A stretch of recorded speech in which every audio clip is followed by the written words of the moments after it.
Hello, this is Lam with the FPV podcast, where we talk about the FPV community and everything we do with our radio-controlled machines. Before we get into the show, I just want to very quickly touch upon our Patreon giveaway. This is a monthly giveaway that we're going to be doing for our Patreon supporters.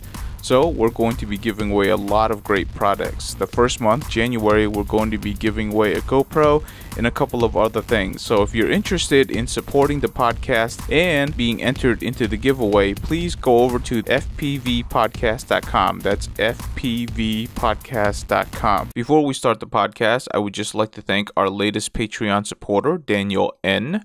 He's actually a local freestyle pilot here in Louisville, Kentucky, and he also is a fellow YouTuber. So check out his channel. Thank you so much, Daniel, for supporting the FPV podcast. Hello, everyone. Welcome to this week's FPV podcast. We have a return visitor for this week, Kelvin Lam, formerly of RSA, right now heading up X Class, and a new position that we're going to be talking about. But before we get into all of that, Elvin, what do you got for us this week? Hey, everybody. I hope you guys are having a great time out there all over the world. Just want to say hello, and let's get busy. Let's talk to Mr. Kelvin Lam. Kelvin, why don't you introduce yourself for anybody who didn't listen to the previous podcast? But you should listen to the previous podcast because there was a lot of history involved in that podcast. What do you got? Yep. I'm Kelvin Lam. I'm from Berkeley, California. Used to be part of DSA. We started the first United States Drone Nationals.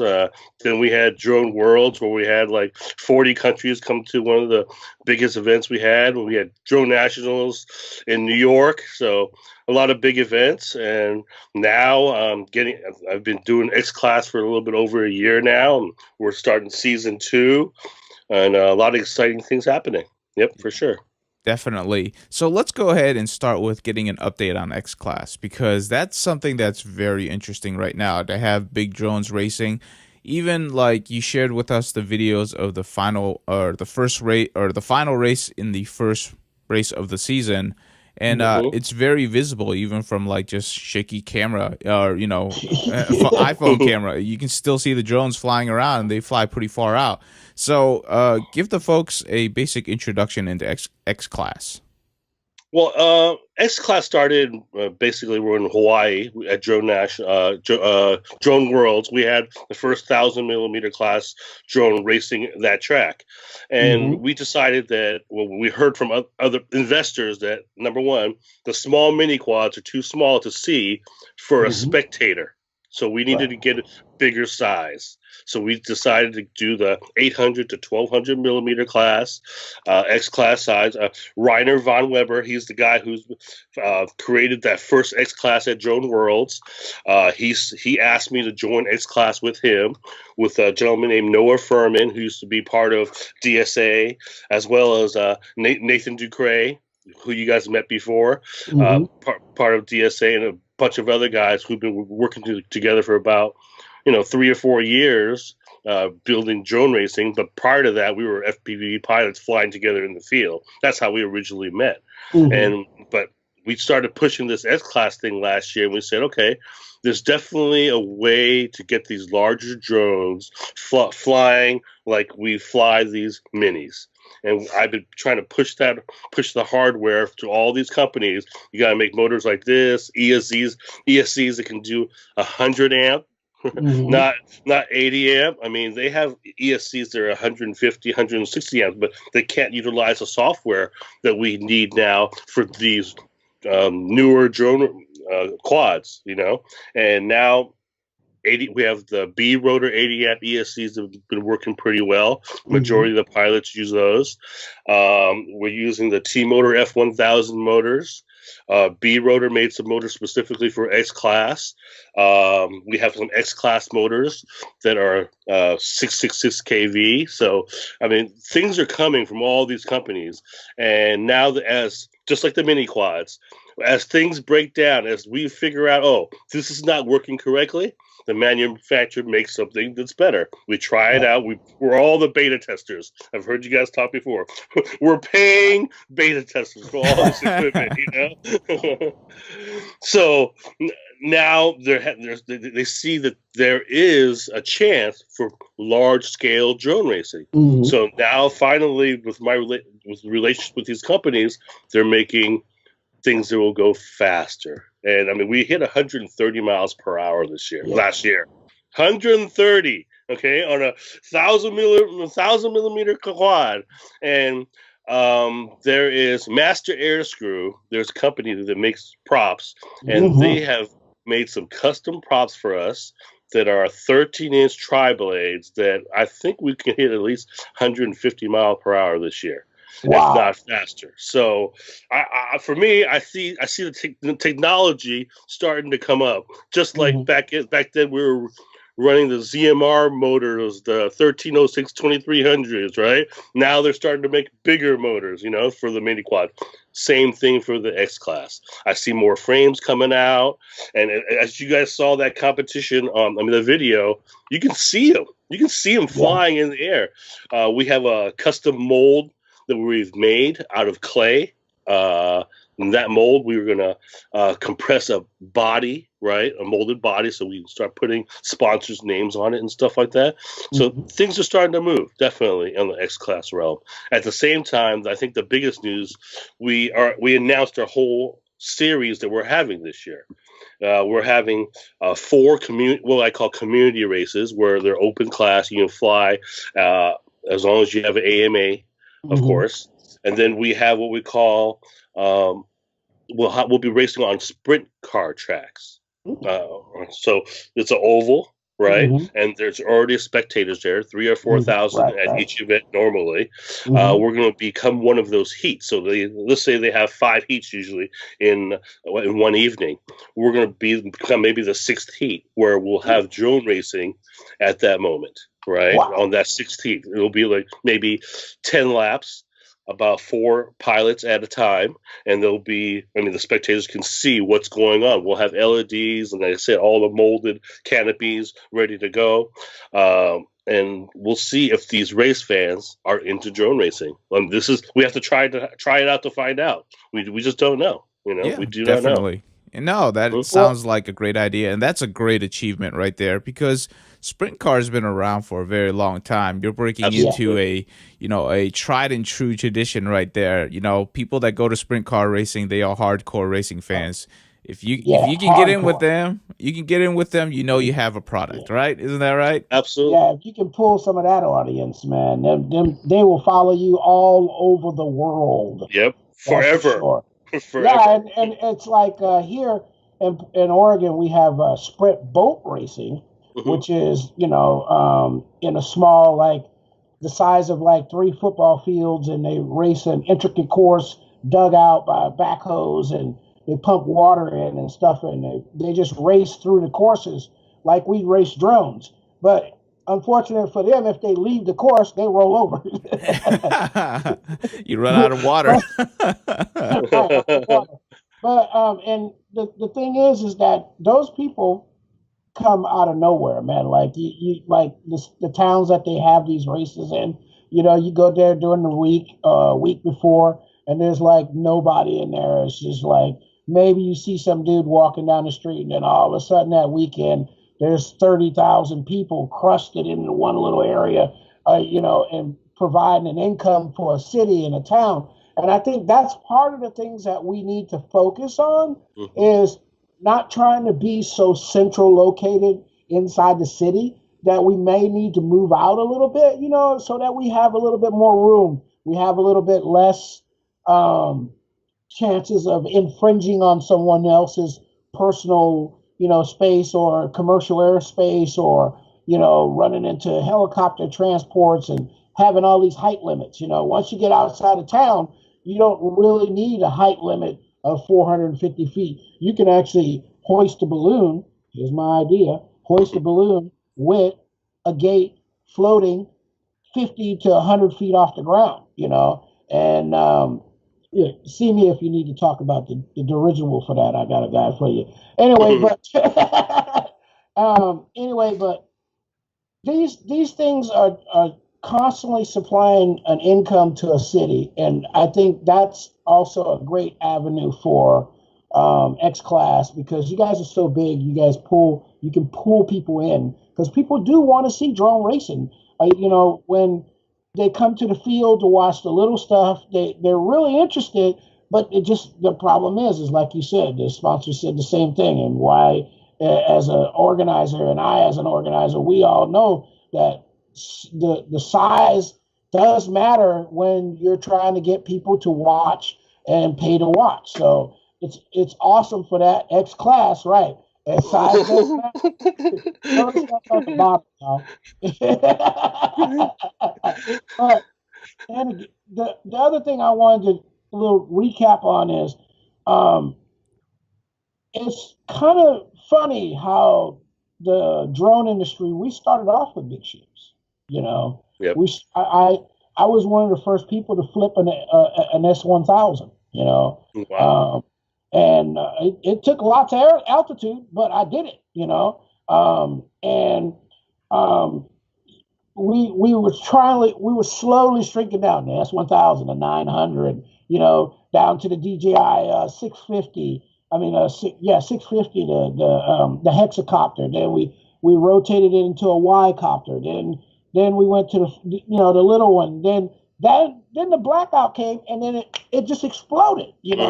And to get back to go back to that point is not something that I'm not surprised. I'm just it's that thing. If I'd have just kept on trucking with my big ship back then, Never would I would happen. be the leader again. You know what I mean? That's so funny.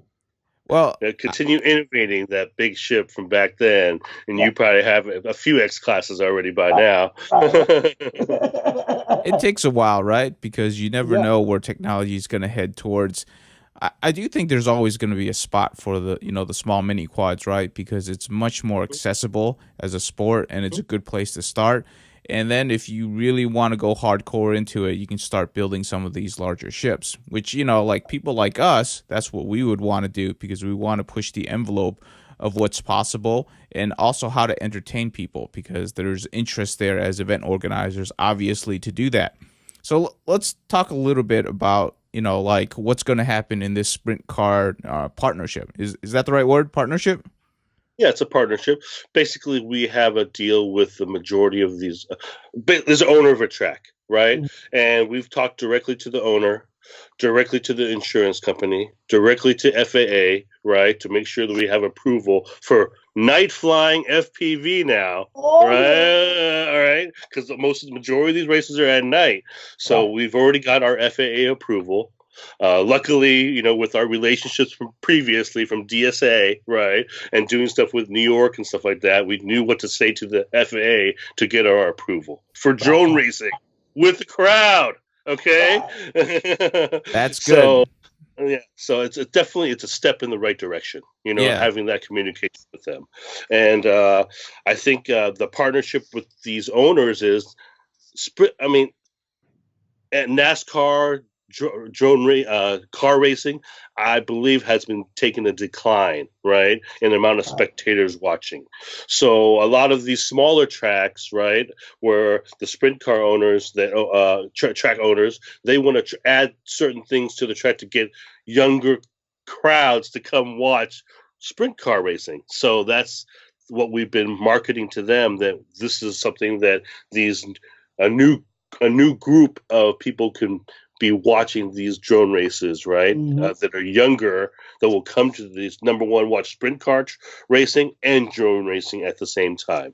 So that partnership is very important, and it's something that we've made an agreement with the majority of these owners of these tracks, and they're okay with it. And I think once we have part taken care of and understanding with the insurance and everything, I think we can go into bigger tracks.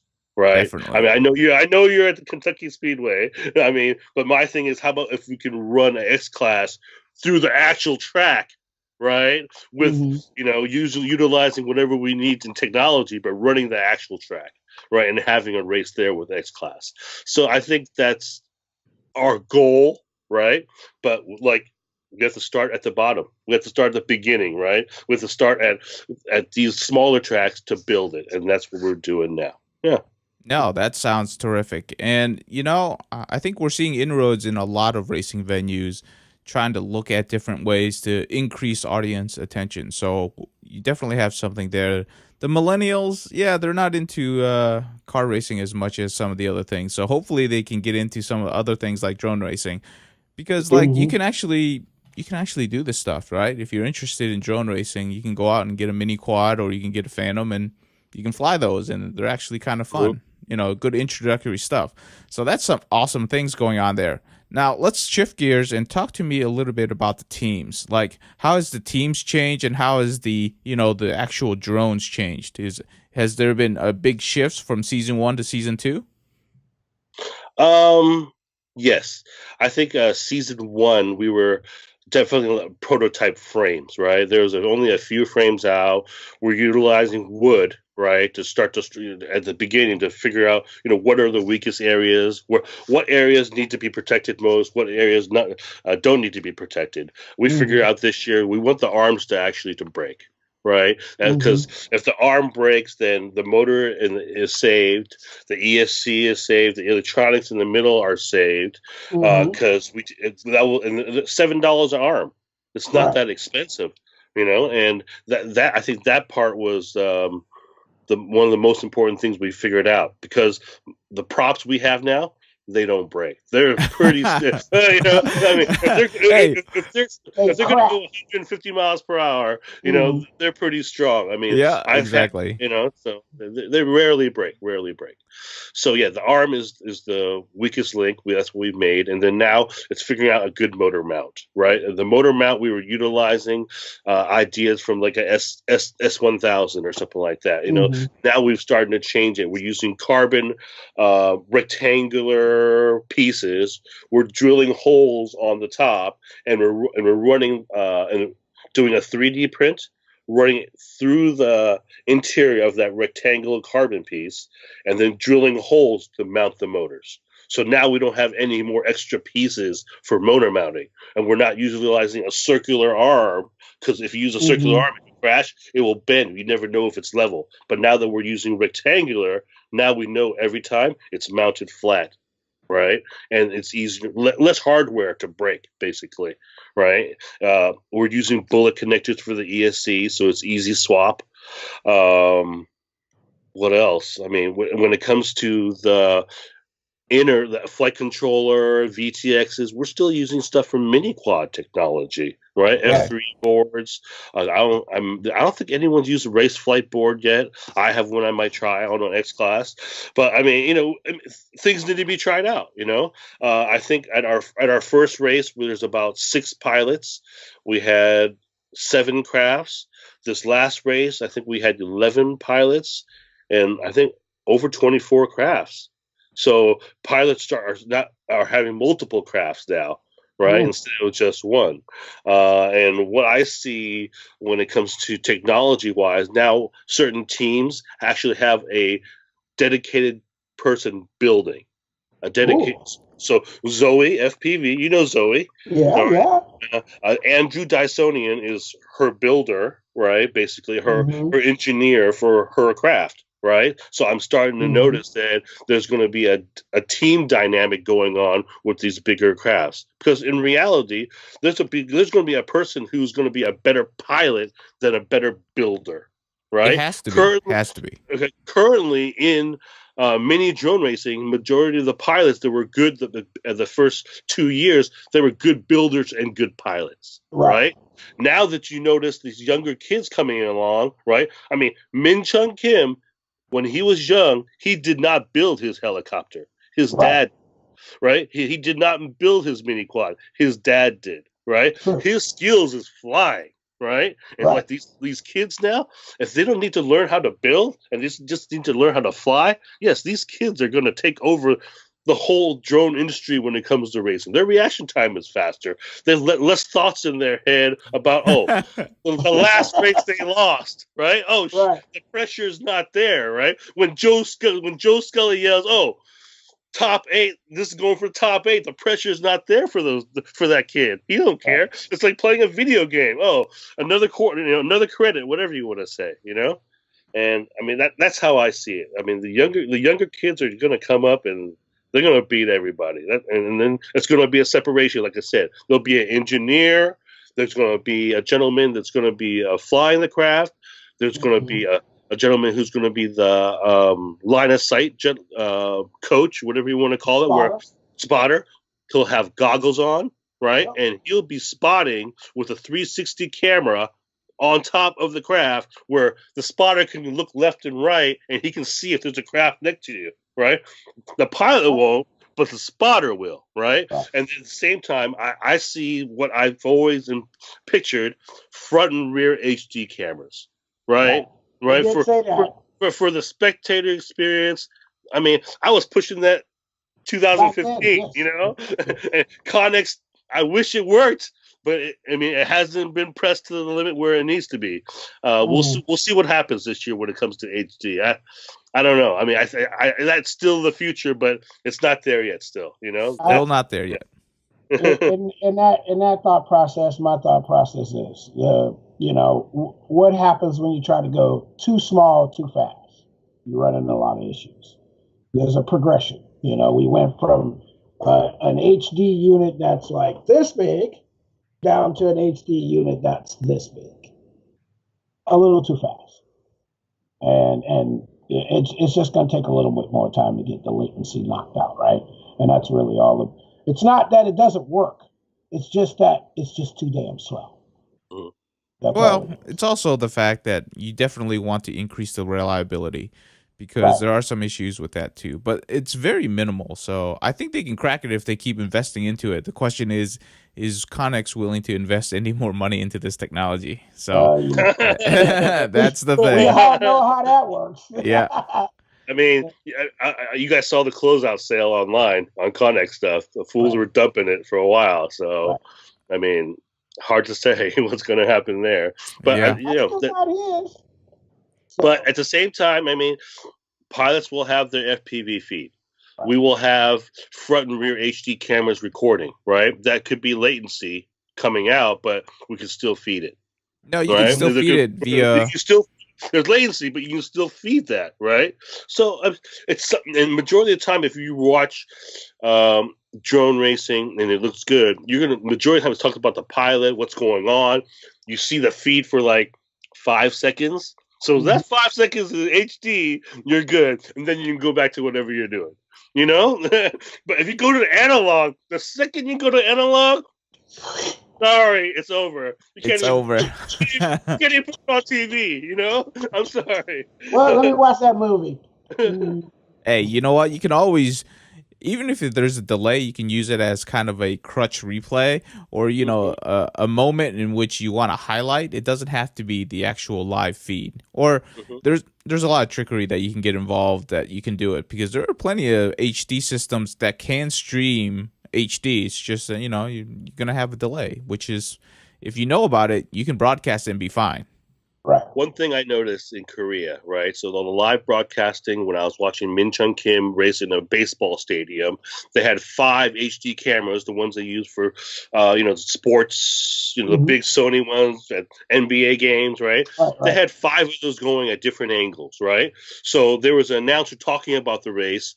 You saw the live feed from the outside at an angle that was kind of high, so you could see the race. So it wouldn't be at eye level. It'll be above, right? So they had that going, and then the feed they got, they replayed it, right, during the intermission, right? So when they were changing pilots, right, the announcer was talking, and they had the replay of the last race, right? Which was That's okay. how you do it. That's how you do it. Yeah, that's called fill-in, man. That's called fill-in.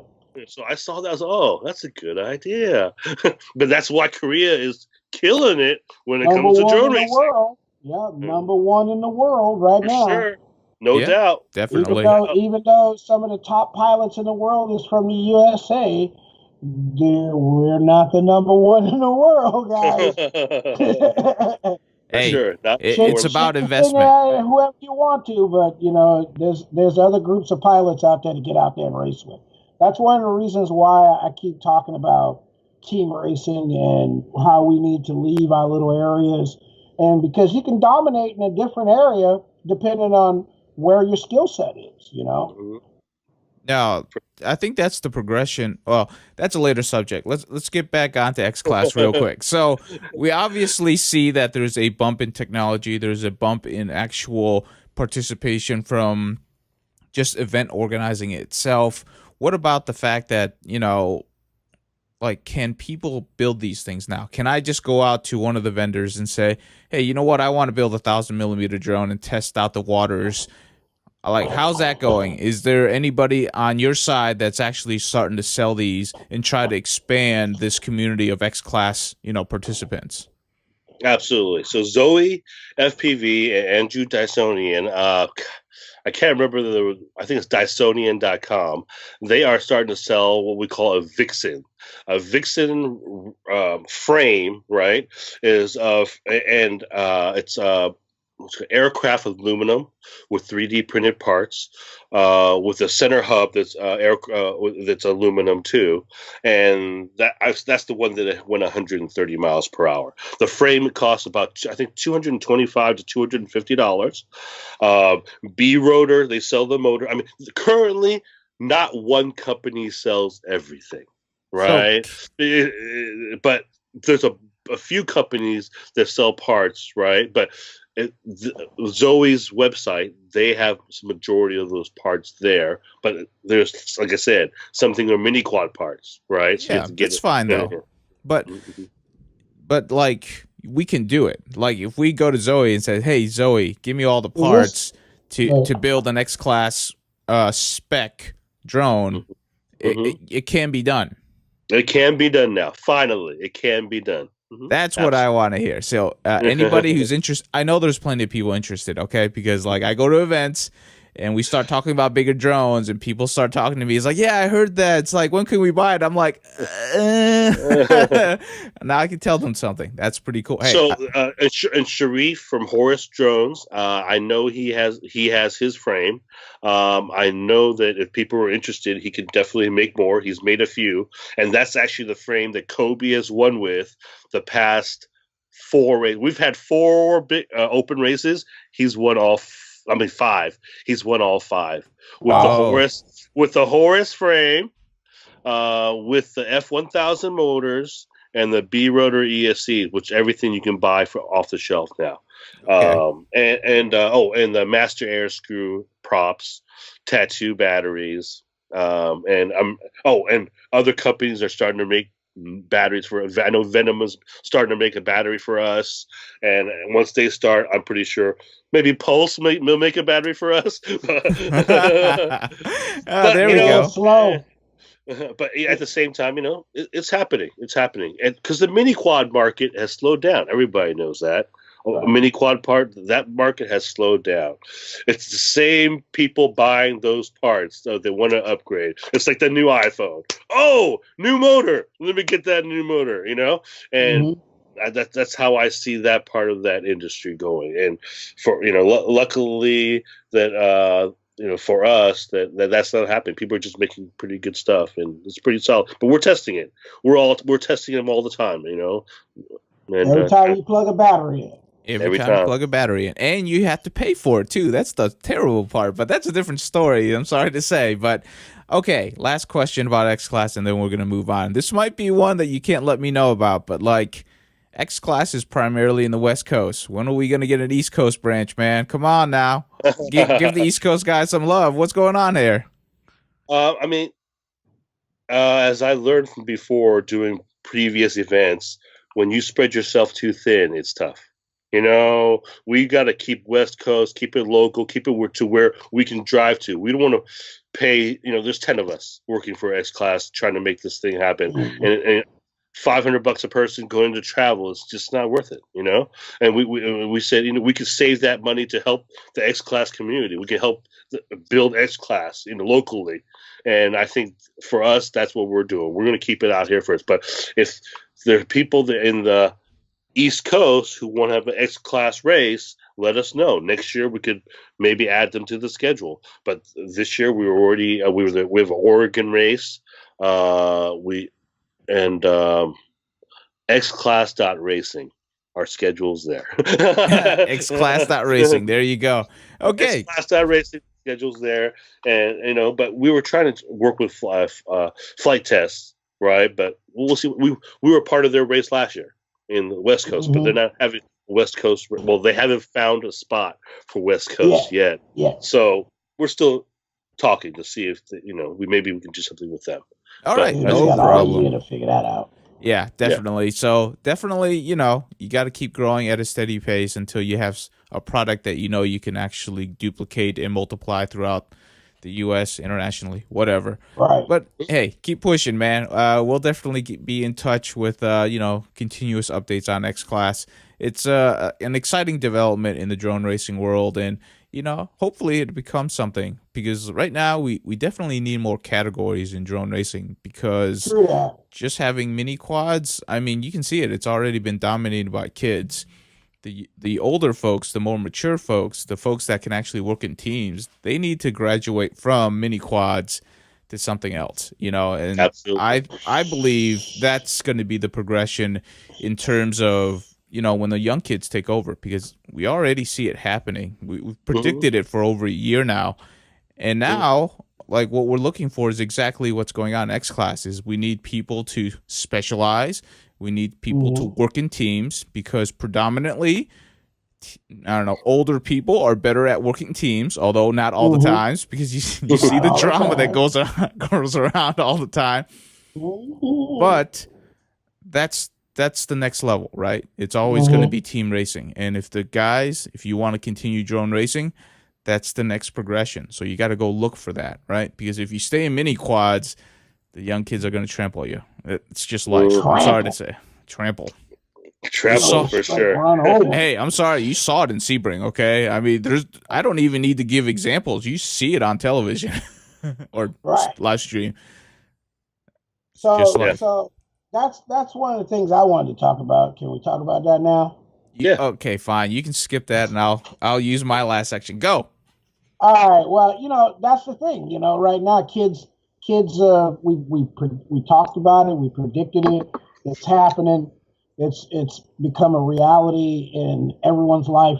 And Sebring in the top. The last race there was I think there was 3 kids. There was Vanover, then the heads up display, Kevin Turner, and another kid, and they all did, and they all did really, really well. And Thomas ended up winning. He's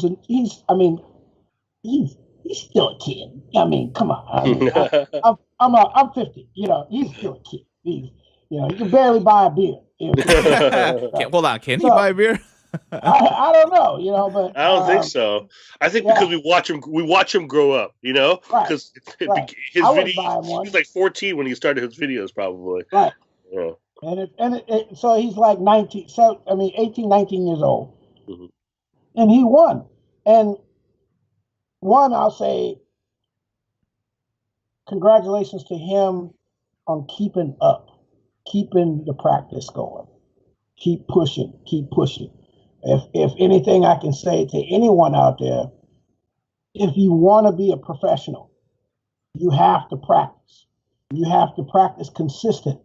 You have to think of things as a theory on how, like when you bake a cake, you put an egg in, you put 5 packs in this morning, you put another 5 packs in at lunch, you put another 5 packs in after work. That's you baking a cake. And whether or not that cake rises and comes to the occasion to be the greatest cake that you ever had depends on how much practice you put forward over time. So I'll say that to Thomas. But the other thing is he's been a great pilot. He's had great focus.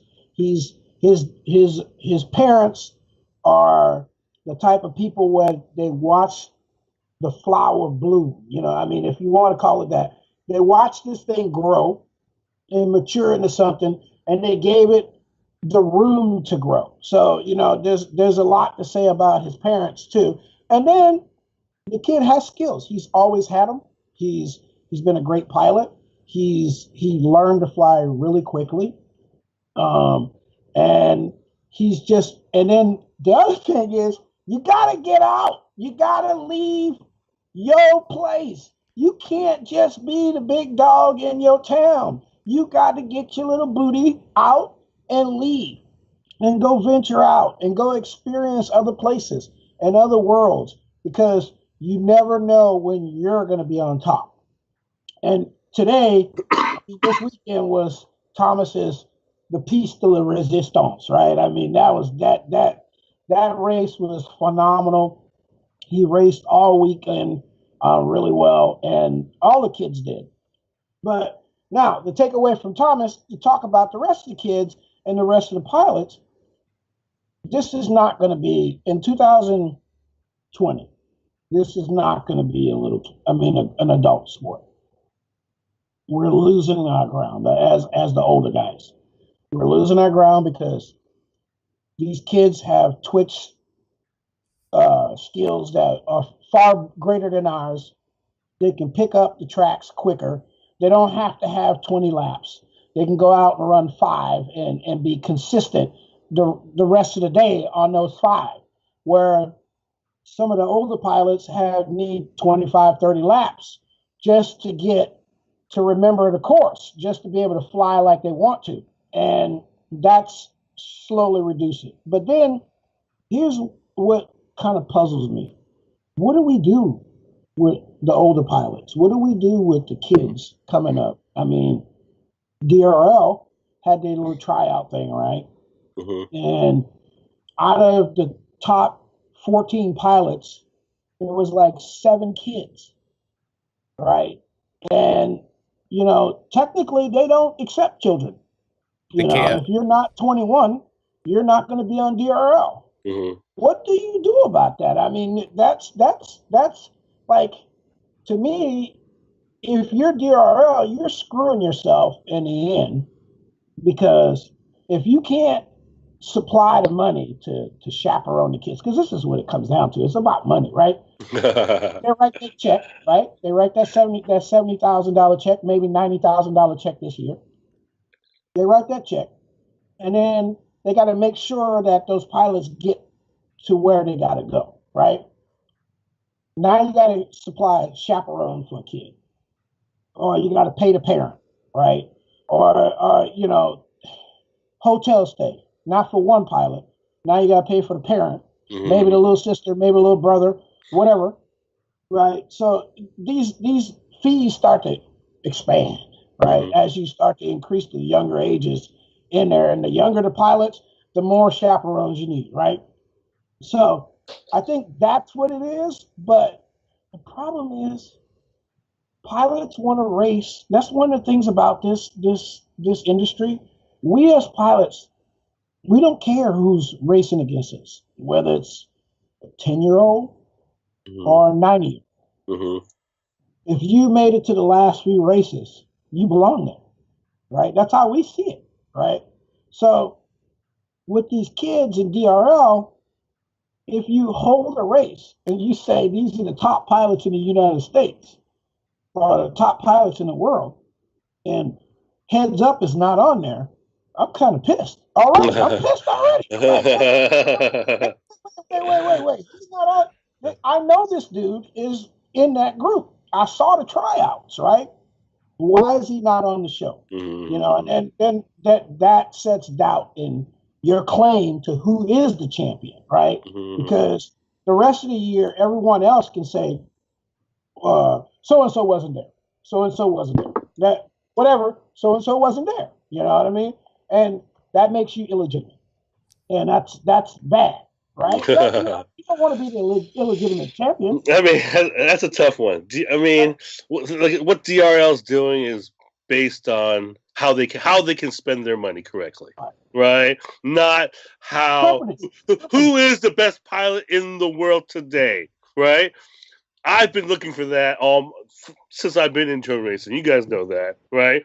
And MultiGP, the closest thing right now I see is the International Open, right? That will be the closest event today now that will find the best pilot in the world, right? Sure. Minchin can come, Thomas can come, Milk can come, right? All the young kids can come, and I think that's when you really find out who's going to be the best pilot. Some event like that. For sure. Yeah, definitely. That's part of the thing that I'm just worried about. I don't want to see the sport or the industry lose out because a group or a league decides that they are going to dictate, how the industry goes. I mean, like what I said earlier, this team thing, it really makes a big issue on another aspect of racing. And Pyrodrone has two teams now, and they have a younger team and an older team. That's all. And that's a great idea, where the younger team can hit all the little places around and kill all the stuff that's in your local area, and the older team can actually leave and go to the country races, and because it could start like that. Like, when you race for Pennzoil or you race for Kawasaki, you race for Kawasaki. So you can actually go and leave your group and go race with another group, and still race under Kawasaki. It's just you're racing a different type of race. You know what I mean? So depending on how well you do, you can transcend your group and go from team racing to single racing to extreme team racing to X class to you can have your. So let me interject something there. I think within even the mini quad racing, you can do things to help the older folks, because what's missing right now, and we discussed this before, is that right now what determines you being the best pilot is how fast you can get around that track. That's the only skill set that's needed right now. If you can make it around the track as fast as the fastest person, you win, okay? The only thing that's challenging you is all the gates in the way and you crashing out. Those are the two factors. How fast you can go, and do you crash out? In all professional sports, there's always more than two variables to make a great race, right? If you look at F1, if you look at NASCAR, you look at any type of racing, there's always fuel management that's involved. And that's kind of what we're missing in drone racing right now, is that we're just determining how fast you can go. And every single time we outgas or outuse the battery, we just lower the time in the air, which is not the way to do it, right? No. They need to create a category that says, like, okay, most drones can fly 6 laps. In order to win this race, you have to complete 10 laps. Guess what? You can't just all out stick to win this race.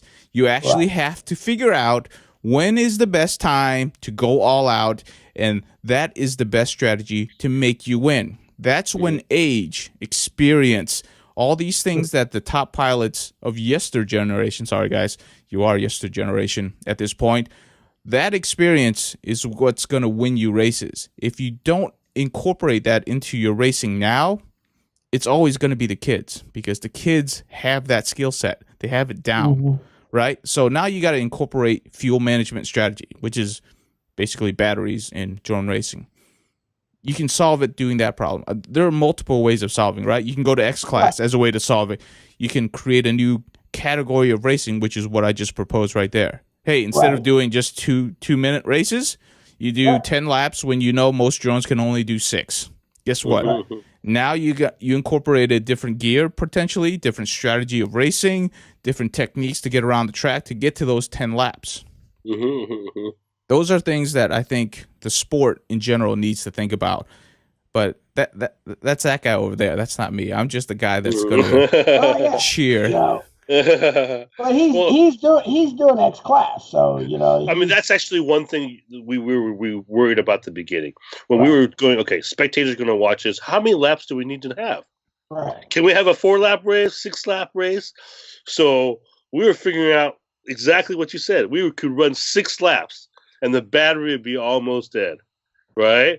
So then we said, okay, we need to add some gates to slow it down, Mm-hmm. right? So that we can get those 10 laps. We added another gate to make sure that to protect the craft from hitting the pilots, hitting the spectators on a turn, just in Mm-hmm. case there was a collision. So we added 2 gates to slow down the craft to get that 10 laps. So because we think that, I mean, that was something we had to figure out, and yeah, I think that 10. I mean, team racing with 100 laps like they did at Sebring, I think that will be something of the future for sure. Right? There's going to be a NASCAR type of racing where you're going to Yes. do 200 laps, right? But at the same time, Thunderdome. and there's going to be a mountain track one day. And my goal for Drone Worlds was to have big gates on top of the mountains, right? That we can fly the wings through, right? It was wing racing. We're supposed to use the whole entire thing. That was why we showed up. We're supposed to use the whole entire field. Right. One day, I believe X Class will be like that, as well as an oval track. But that's the goal, you know? And I think that will be pretty sick for having both types of racing. You know? Having both types of racing. No, yes. hey, I'm just saying there's different ways to solve the challenge, but the way that it's heading right now, it doesn't solve these challenges. You're just making racing go faster and shorter. It's like, no, that's not how it works. Or I don't know, maybe it is how it works. Well, but at the track races, we were thinking, I mean, should we always push the limit? Always push the limit. Should these things be going 150 miles per hour on the track? We decided we can't do that. We can't run 8S. We can't try 12S.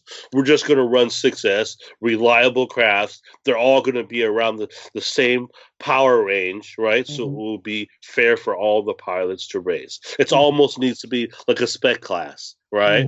Mm-hmm. But our open races, we don't care. But for the track races, we kind of have a spec for it. Yeah. I mean, that's fine, right? Spec classes are really great because it gives somebody a bar that they have to reach. But just like all spec classes, every year you have to reevaluate whether or not that spec is valid and it's pushing the teams. So, there's definitely a give or take. And it's not like it's easy, right? Like every year, I'm sure NASCAR goes through rule arguments and F1 goes through rule arguments, and they have to figure it out, just like we're doing it right now, you know? And it's fun to see that there are people trying to push the sport forward and trying it in different ways, you know, because we're too small right now. You know, a lot of people think that we're big, but really not on the grand scale. We are a little ant, and you know, we can get trampled on anytime by the next big thing, because you never know. Like every year, okay, I track these things. There's like 30 new sports, and 20 of them will die like that year. So like, you never know when the next one's going to be like, oh, that's the next big thing, and that's where the money's going to go, or we're on the dead list. Mm-hmm. No, we're definitely not on the dead list. I think we created a sport. There's a sport here now, and it's global for sure. How big it'll get, we don't know. But this sport will be here for quite a while. I don't see FPV racing disappearing overnight. You know, yes, it will get the amount of people getting involved is going to be less, right? But at the same time, there's still going to be a core. Just like RC airplanes, right? Back in the day, there's still a core of RC airplane guys out there. There's gonna be a core of FPV guys they're gonna talk. Oh, back in the beginning, it was like this, and those guys are gonna build it and keep on building it for the next 40, 50 years, just like those RC airplane guys. And that's how fast 20 years, y'all. I got another 20 years. Dr. Say I'm good for another 20. What are you talking about? I thought you were transitioning over to teaching. Come on. I am teaching, but I'm talking about building a sport. That's what I'm talking about. It's not about racing. I think with this industry, it's going to be more like table tennis to me, where if you go to certain places, table tennis is bam, you go into town, there's a sign that says table tennis court this way,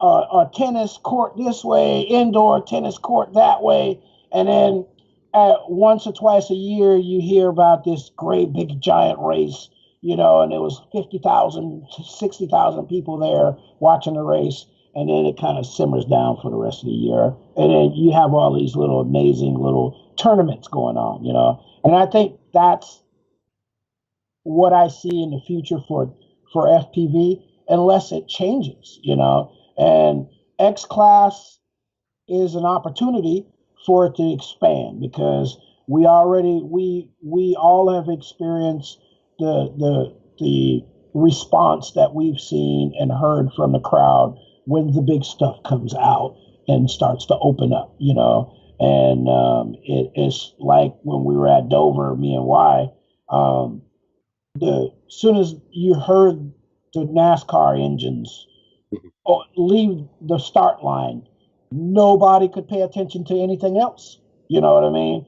It was raw, and everybody's like, what the hell, So, and with that response, people flock to it, So if you can just keep that going, you're going to get more people in. And I think X class is big. No, no, not yet. Come on, not yet. But I see it. I do see you guys going bigger. I do see that you guys are working in that direction with the speed controllers and the motors. 660 kV, 666 kV. Von Drone motors. Is a good point to start at. In that size, and I think you guys are doing well. All I know is I'm going to probably come down and check out a race. Yeah, that's right. I know I've gotten a couple of requests to come down there and visit, so I'm probably going to make a trip soon and come down there and check out a race, and maybe visit a couple of friends that we won't talk about right now. Oh, West Coast Throwdown up north where you're at. We'll have an S class race there. Oh, really? Oh, yeah. That's awesome. Local to you, yes, for local. Sure. I'll be there. Oh, see, look, you got Elvin involved. He doesn't have to drive anywhere. I don't know. I might have to. Driving thing. I'm like you, man. I hate driving. Like I used to drive my family all over the country. I'm the sole driver. I'd be up 3 or 4 days. What a family trip consisted of me was driving everybody all the way across country, getting out of the car, going to sleep for a day, wake up, do my little thing, meet everybody, and then go back to sleep because I got to drive everybody back before I go back to work. You know what I mean? So I'm tired of driving. I don't want to drive nowhere. I'd rather fly and catch a cab. Hey, whatever works. All right, let's go ahead and move on to our last subject. We're getting close to an hour already chatting. So, all right, Elvin, or not Elvin, sorry. You don't matter anymore. Sorry, you're out. I'm kidding. Hey, Kelvin and Elvin, we were friends. Kelvin, rumor mill is that you got a new job at MultiGP. So why don't you tell us about it? Yes. So yeah, as everybody knows, I've been doing drone racing sponsorship and events for a long time. At the beginning of it was DSA MultiGP. I mean, everybody knows, right? DSA MultiGP. I was part of DSA, and I mean, the first time I met Chris Thomas, right, was 2015 Drone Nationals in a hotel lobby, and I said, "Hey, who are you?" And he goes, "He's Chris Thomas." I was like, "Oh, what's up? How are you? You're part of MultiGP. I know you." And I said, "Well, I'm in charge. I work with DSA, and I'm trying to get all the leagues together to have a meeting, right? Mm-hmm. So we can talk about the future of drone racing, how we can help each other." And at that moment, he said, "Well, there's only one drone league, and that's MultiGP, right?" And I was like, "Oh, that's my first contact, with Chris Thomas." And the next thing you know, He's asking me, "Do you want to work for MultiGP?" He was trying to get me to work with him already at the beginning, And as time went, we went both different directions. He was building a community with his software, and as well as having multiple chapters everywhere. We were just trying to get to live events, and it got to the point where DSA didn't work out, and I was like, you know what, this is what I like doing. And I talked to David Roberts, who works for MultiGP too, and he's the president of MultiGP.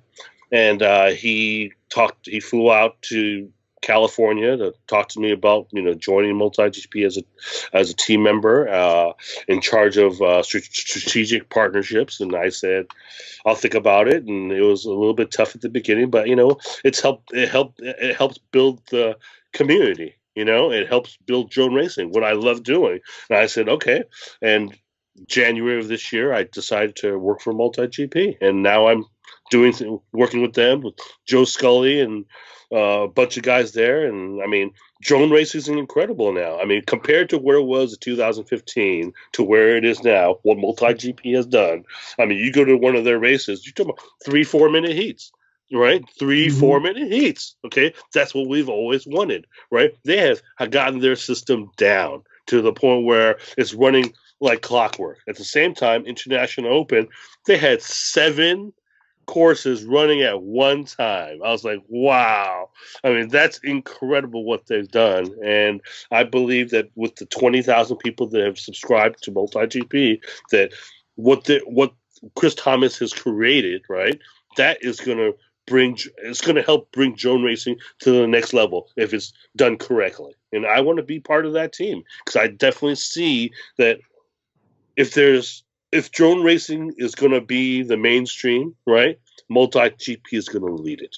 Currently, if you look at in any other league in the world, they're the biggest, right? And I believe that they, with the right team, which we have now, we're going to definitely go pretty far and expand drone racing to colleges, to the younger kids. I mean, I think the STEM thing's going to be very, very important, as we know the younger kids are getting involved.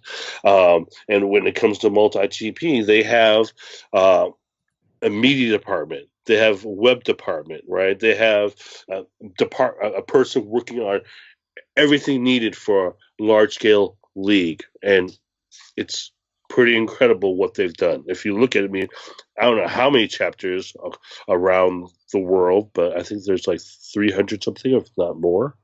And globally, I think globally, I think it's 1,170 chapters all over the world. There you go. So, Well, registered pilots is 20,000. I know it's 20,000.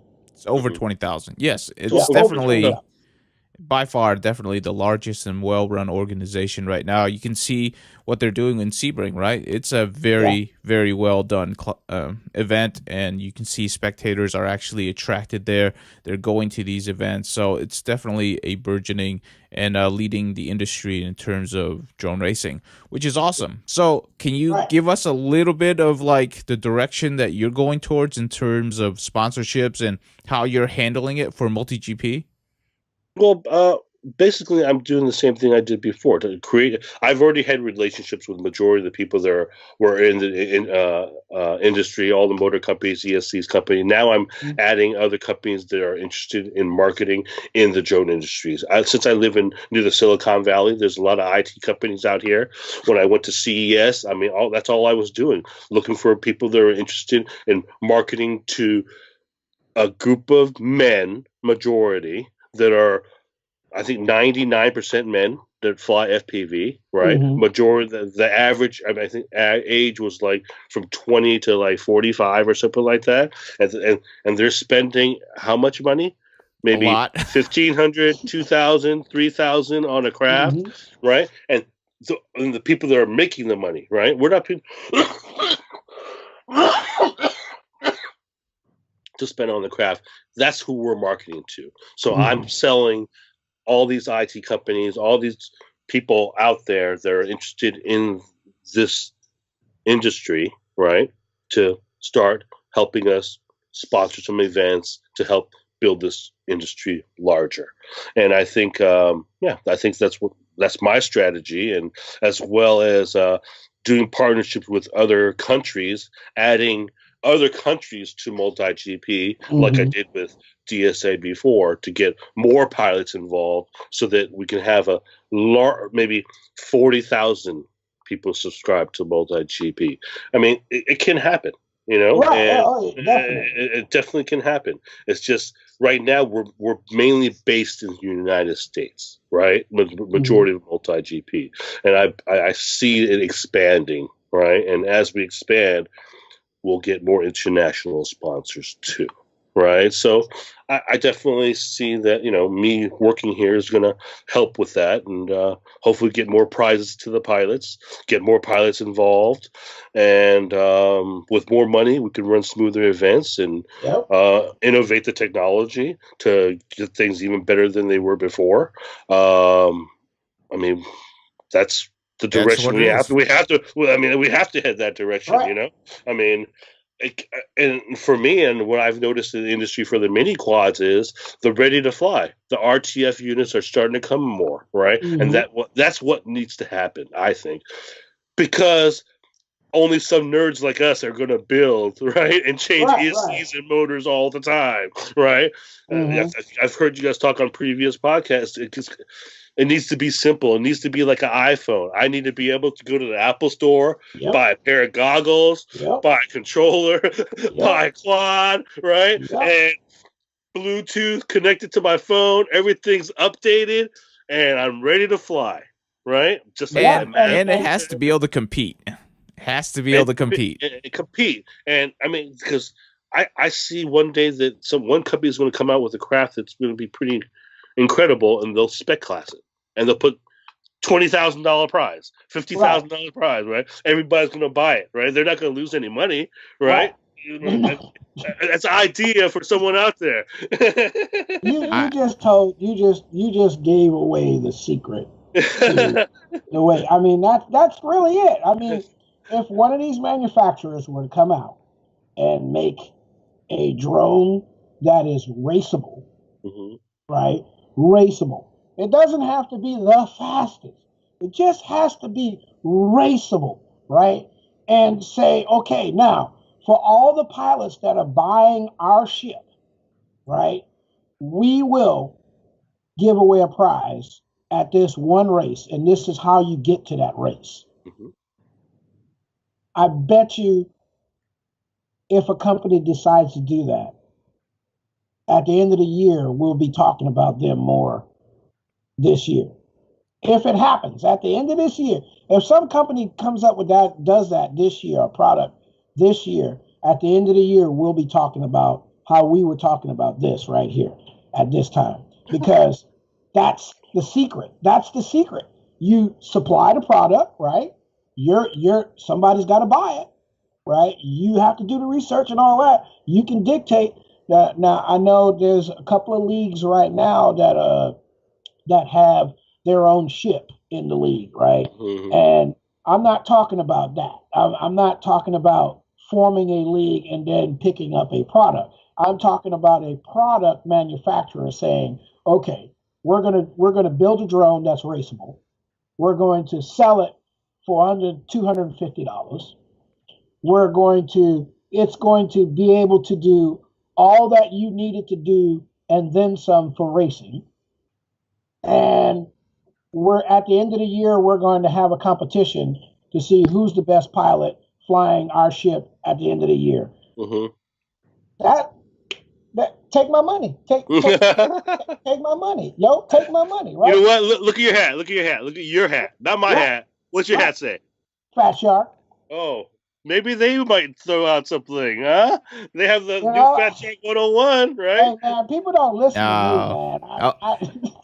So here's what I think about this one. I think the company that's closest to what Elvin's talking about, except I would put a little bit of different twist to it, because I agree with Elvin for the most part.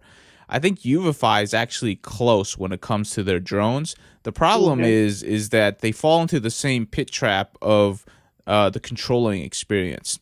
what they need to do is they need to dump the controlling experience that we're used to, okay? The FR Skies and the Spectrums of the world, if they truly want, like, ready to fly, they need to adopt what a DJI is doing. Because, like, when you pick up a DJI controller, link it up to your iPhone, and you fly it, it is such an amazing, it's an iPhone experience. Yeah. That is an iPhone experience, right? Yeah, Well, I agree.